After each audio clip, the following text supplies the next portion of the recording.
اس کے بعد سے مجھے پہلی دفعہ پتہ چلا کہ پرفارم کرنا اتنا بڑا گناہ ہے.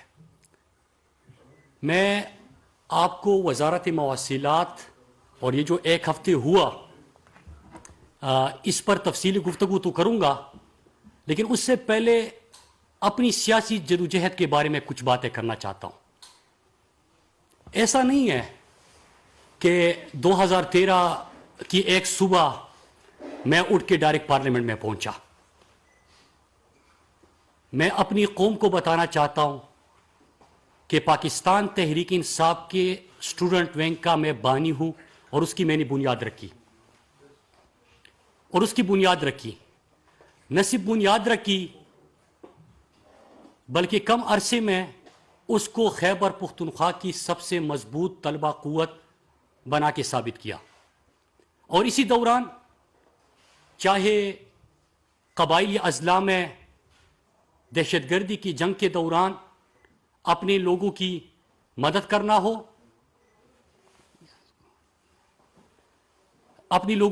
کرنا ہو، چاہے آپریشن کے خلاف اپنے لوگوں کے ساتھ کھڑا ہونا ہو، چاہے عدلیہ بحالی کی تحریک ہو، چاہے ریمنڈ ڈیوس کا جو یہاں پہ پاکستانیوں کو پاکستان کی سڑکوں پہ گولی ماری گئی ان کے خلاف نکلنا ہو، چاہے ڈرون عملوں کے خلاف نکلنا ہو، چاہے اس ملک میں ظلم اور ناانصافی کے خلاف جدوجہد کرنی ہو، یہ مسلسل ان تحریکوں میں نہ صرف حصہ لیا، ڈنڈے کھائے، جیلوں میں گیا، دھمکیاں ملی اور ان سب چیزوں کو برداشت کیا.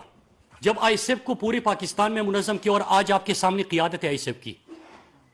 میرے بعد بھی آئی ایس ایف میں آپ دیکھ رہے ہیں کہ پارلیمان مختلف ہمارے نوجوان پہنچ رہے ہیں. پھر یوتھ ونگ پورے پاکستان میں پاکستان تحریک انصاف کی یوتھ ونگ کو منظم کیا اور ہر یونین کونسل تک اس کو لے کے گیا. اور 2013 کی انتخابات میں جب پارٹی نے میرے اوپر اعتماد کیا تو میں خیبر پختونخوا کی سب سے بڑی لیڈ کے ساتھ پارلیمنٹ پہنچا. لیکن میں ایک چیز بتاتا چلوں، میں پارلیمنٹ میں ان کی جی حضوری کرنے نہیں آیا تھا. میں اپنے جیسے ہر اس شخص کی آواز بننے آیا تھا جن کے گردن پہ انہوں نے اپنے طاقت کا گھٹنا رکھا ہوا ہے. جو یہ سمجھتے ہیں کہ یہ پارلیمنٹ صرف ہماری جاگیر ہے، یہ سیاست صرف ہمارا کاروبار ہے اور یہ ہمیں ورثے میں ملی ہے. پھر اس کے بعد آپ نے دیکھا میں پارلیمنٹ پہنچا، سب سے پہلے میری ڈگری کا ایشو بنا. کسی نے سوال نہیں کیا کہ میں کورٹ گیا، 3 سال کیس لڑا، جیتا. پھر ایک دن میں پارلیمنٹ میں تقریر کرتا ہوں اور میں لاہور میں پختونوں کے خلاف جو اتنی پروفائلنگ ہو رہی تھی اس کے خلاف میں آواز بلند کرتا ہوں اور میں مختلف اداریوں کا حوالہ دیتا ہوں اور نوٹیفیکیشنز کا حوالہ دیتا ہوں. مجھے دلیل سے جواب نہیں دیا جاتا. جواب دیا جاتا ہے ایک جاوید لطیف نامی شخص کو اٹھا کے میرے گھر کی خواتین، میرے بہنوں کے اوپر غلیظ قسم کی گفتگو کی جاتی ہے. اور یہاں پہ بات ختم نہیں ہوتی. جب میں دوبارہ الیکشن میں جانے لگا 2018 میں، جب 2018 میں دوبارہ الیکشن میں جانے لگا تو اس سے 2 ہفتے پہلے جو حالیہ غلیظ کمپین آپ دیکھ رہے ہیں، اس غلیظ کمپین کا آغاز ہوتا ہے دوبارہ الیکشن میں جانے سے 2 ہفتے پہلے. اور اللہ کا شکر ہے کہ ایک مرتبہ پھر عام طبقے کا نوجوان بھاری اکثریت سے پھر الیکشن جیت کے آتا ہے، اسٹیٹ منسٹر بنتا ہے، 100 ڈیز کے ٹارگٹس ملتے ہیں، کسی نے نہیں پڑھے. تبصرہ میرے اوپر ہو رہا ہے غلیظ گفتگو کے ساتھ. کسی نے نہیں پڑھے کہ 100 ڈیز میں جو پرفارم کیا فیڈرل منسٹر بنا.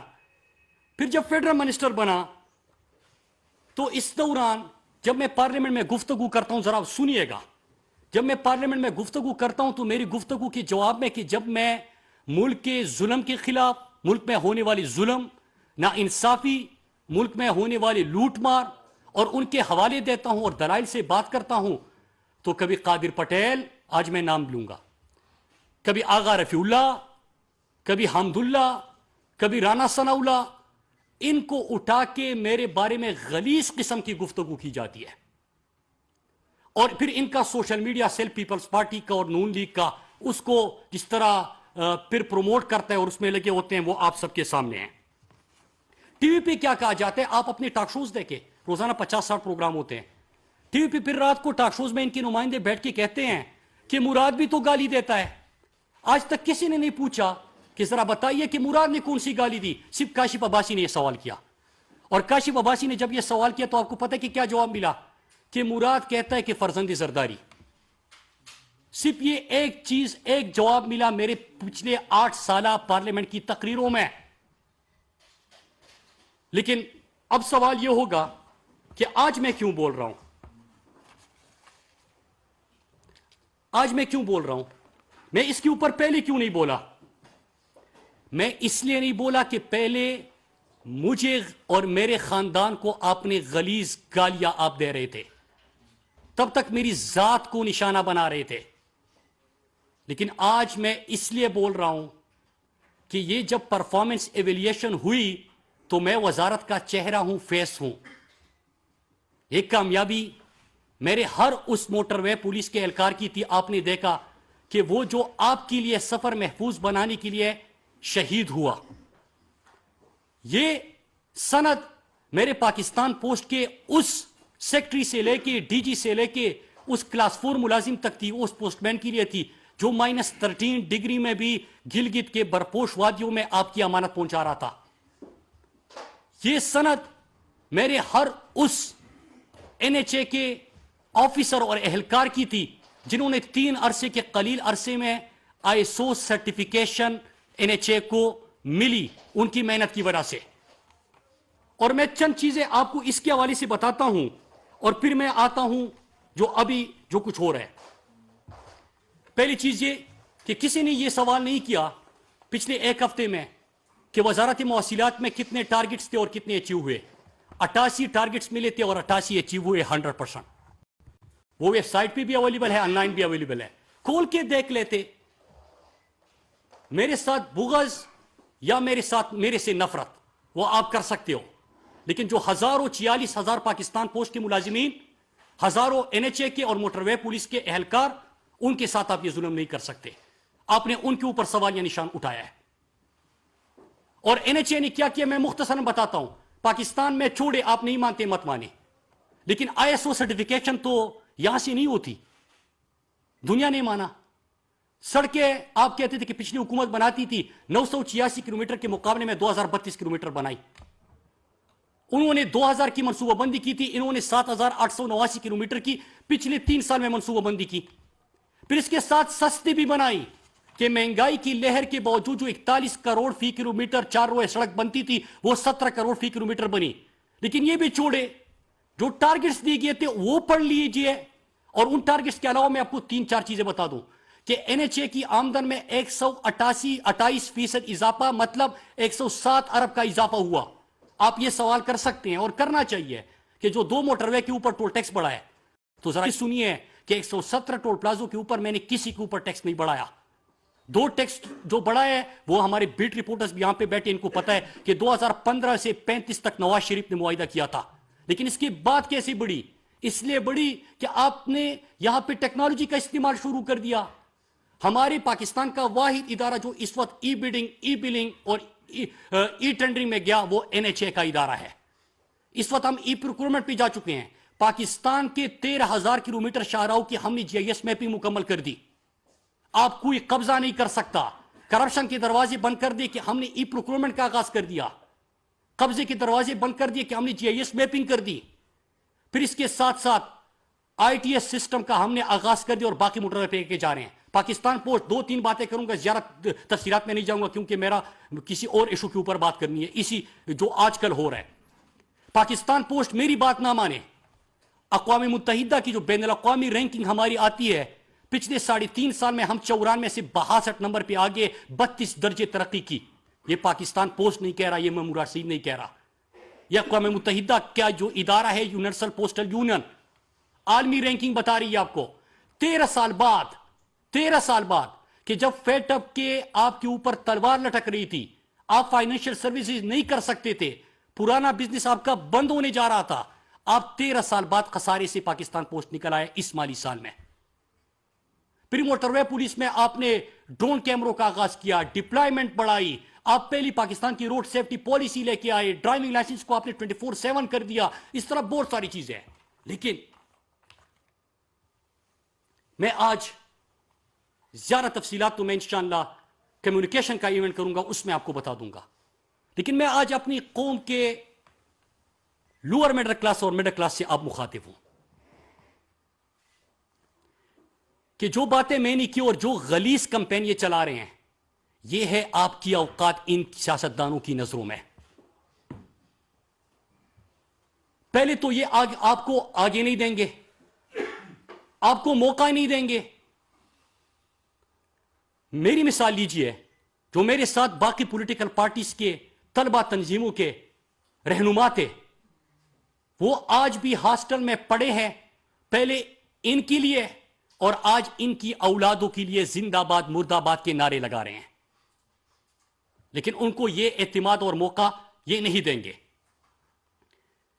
ان کی نظر میں یہ پارلیمان اور یہ سیاست یہ ان کی جاگیر ہے. یہاں پہ وڈیرے آ سکتے ہیں, یہاں پہ جاگیردار آ سکتے ہیں, یا ان کی اولادیں آ سکتی ہے. آپ جیسا میرے جیسا نوجوان یہ برداشت نہیں کر سکتے.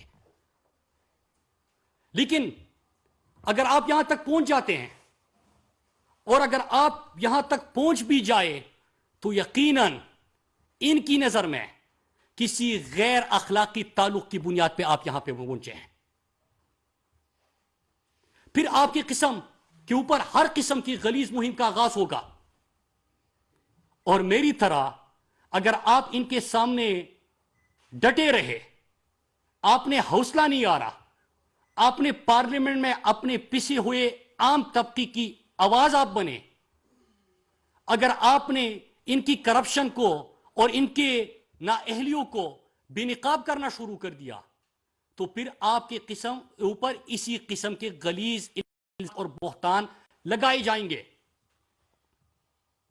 اور اگر آپ مختلف غلیظ کمپینوں کے بعد بھی دوبارہ MNA بن جاتے ہیں کہ الیکشن سے 2 ہفتے پہلے آپ کے خلاف مہم کا آغاز ہو اور آپ بھاری اکثریت سے جیت آئے, آپ اسٹیٹ منسٹر بنے, پرفارم کر کے فیڈرل منسٹر بنے, 3 سال کے جتنے ٹارگٹس تھے اور اس کوارٹر کی جو سند دی گئی سارے ٹارگٹس اچیو کر دیے, تو اس کا مطلب کیا ہوگا کہ پاکستان کا ہر وہ بندہ, ہر وہ نوجوان, ہر لوور میڈل کلاس اور میڈل کلاس کا وہ نوجوان جو اپنی آنکھوں میں اپنے ملک کے غریب عوام کی تقدیر بدلنے کا خواب لے کے آتا ہے, جو ان کے اس سٹیٹس کو چیلنج کرتا ہے, جو اس جاگیرداروں کو, ان کے صاحبزادوں کو, ان زرداروں کو, ان کو چیلنج کرتا ہے, اور نہ صرف چیلنج کرتا ہے بلکہ پرفارم کرتا ہے کہ 13 سال بعد پاکستان پوسٹ کو خسارے سے نکال کے باقی اداروں کے لیے مثال بناتا ہے, پاکستان میں ایسا نظام دیتا ہے کہ کرپشن کے دروازے بند کرنے کے لیے ای پروکیورمنٹ دیتا ہے, قبضے اور قبضے مافیا کے خلاف اور قبضوں کو ختم کرنے کے لیے. اگر وہ اس میں بھی کامیاب ہو جائے کہ اپنی تمام اثاثوں کی GIS میں بھی مکمل کر کے آپ لائیو دیکھ سکتے ہیں, اگر یہ دروازے بھی بند کر دے تو پھر ان کو اپنے اجارہ داری خطرے میں نظر آتی ہے, اور پھر ان کا سوشل میڈیا اور ان کی غلاظت یہ متحرک ہو جاتے ہیں. تو میں آپ کو یہ بتانے کے لیے آج آیا ہوں, میرے پاکستان کے نوجوانوں, طلبہ تنظیموں, نوجوانوں کے جتنے فورمز ہیں ان کو, پاکستان کے عام اور پسے ہوئے طبقے کو, پاکستان کے تعلیم یافتہ نوجوانوں کو میں آج یہ بتانے آیا ہوں کہ یہ کمپین, یہ مہم کسی سعید کو کونے میں خاموش کر کے بٹھانے کے لیے نہیں ہو رہی, بلکہ آپ کو یہ بتانے کے لیے ہو رہی کہ آپ کی اتنی اوقات ہی نہیں ہے کہ آپ ہمارے برابر بیٹھ سکے, آپ کی اتنی اوقات ہی نہیں ہے کہ آپ ہمارا مقابلہ کر سکے, آپ ہمیں چیلنج کر سکے, اور پھر آپ اتنے دم آپ میں کہاں سے آ گیا کہ آپ ملک کے خساروں کی اداروں کو جو ہم نے اتنی مشکل سے خسارے میں لے کے گئے تھے آپ اس کو خساروں سے نکال لے ہو. جن سڑکوں سے ہم کمیشن اور کرپشن اور کاروبار بنایا ہوا تھا, وہ کس طرح آپ یہاں پہ ایک ٹرانسپیرنٹ نظام سے مہنگائی کے باوجود سستی بنانے میں کامیاب ہو گئے. آپ تو ان کے کاروبار کے دروازے بند کرنے آئے ہو. یہ کہاں سے آ گئے ہیں؟ یہ سرکس سارا اس کے لیے ہو رہا ہے. اور آخر میں پاکستانیوں، یہ آپ کے لیے وارننگ ہے، ہر نوجوان کے لیے وارننگ ہے کہ ہماری اجارہ داری کو چیلنج کرنے کی جرات مت کرنا. میں تو ان کے سامنے کھڑا ہوں. ان کے مہموں کے باوجود میں نے ڈیلیور کیا، اور انشاءاللہ آپ دیکھیں گے کہ اب ایک نئے انداز سے انشاءاللہ پارلیمنٹ میں، جلسوں میں، آپ نے آزاد کشمیر میں دیکھا کہ ان کی قیادت پوری، آپ نے گلگت بلتستان میں دیکھا، آپ نے سندھ میں دیکھا، آپ نے جمشیدہ اضلاع میں دیکھا، اور آپ نے بار بار دیکھا. تو انشاءاللہ میں تو ایک نئے عزم کے ساتھ ان کا مقابلے کرنے آیا ہوں. لیکن میرے نوجوانوں، آج میں آپ کے لیے اور اپنی وزارت کے جو محکمے ہیں ان کے لیے آیا تھا. یہ آپ کو وارننگ دے رہے ہیں. یہ سارا سرکس آپ کو وارننگ دینے کے لیے ہے کہ ہماری اجارہ داری کو اور ہمارے کاروبار کو، اور جو ہم نے اپنے بچوں کو اور اولادوں کو تیار کیا ہوا ہے، ان کو چیلنج کرنے کی جرات مت کرنا. آپ سب کا بہت شکریہ. نسیم صدیقی صاحب، آپ کو ایوارڈ ملا نمبر 1، ہم اس کے لیے آپ کو مبارکباد پیش کرتے ہیں. اور جو مہم آپ کے خلاف چلائی جا رہی ہے اس کو بھی کنڈیم کرتے ہیں. بالکل ایسا نہیں ہونا چاہیے.